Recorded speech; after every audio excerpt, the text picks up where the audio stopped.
Hello বন্ধুরা, India versus ইংল্যান্ডের first টেস্টের তৃতীয় দিনের খেলা শেষ। তৃতীয় দিনের খেলা শেষে ইন্ডিয়া স্কোর 90-2। এখনও পর্যন্ত রাহুল 47 নট আউট এবং শুভমান গিল 6 রানে নট আউট আছেন। তো বন্ধুরা, আজকের ভিডিওতে আমরা বিস্তারিত আলোচনা করব ডে 3-তে কী হলো এই নিয়ে। তো দ্বিতীয় দিনের শেষে ইংল্যান্ডের স্কোর ছিল 200 রানে 3 উইকেট। হ্যারি ব্রুক ছিল 0 রানে নট আউট এবং অলি পোপ ছিল 100 রানে নট আউট। তারপর অলি পোপের উইকেট নেয় প্রসিদ্ধ কৃষ্ণ। অলি পোপ আউট হয় 106 রানে। তারপর ব্যাট করতে নামে বেন স্টোকস আউট হয়ে যায় 20 রানে। উইকেট নেয় মোহাম্মদ সিরাজ। সেই মতো বেন স্টোকস খেলতে পারেনি। তারপর ব্যাট করতে নামে জেমি স্মিথ এবং হ্যারি ব্রুক মিলে ভালোই খেলছিল, তাদের পার্টনারশিপ ভালোই হয়।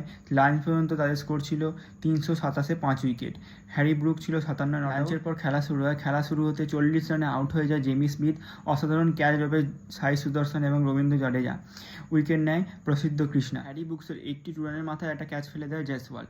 তারপর ক্রিস ওকস এবং হ্যারি ব্রুক মিলে ভালোই পার্টনারশিপ করে, কিন্তু প্রসিদ্ধ কৃষ্ণা একটা অসাধারণ বাউন্সারে 99 রানে আউট হয়ে যায় হ্যারি ব্রুক।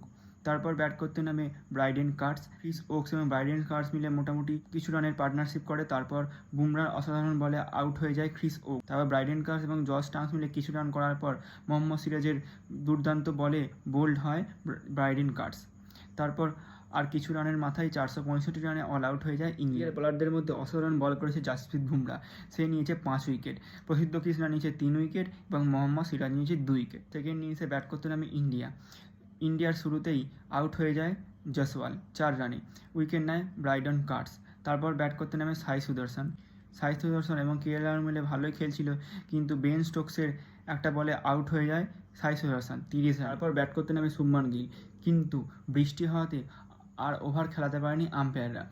ডে 3 শেষে India score 90-2 wicket. Not out আছে 6 রানে এবং রাহুল নট আউট আছে 47 রানে।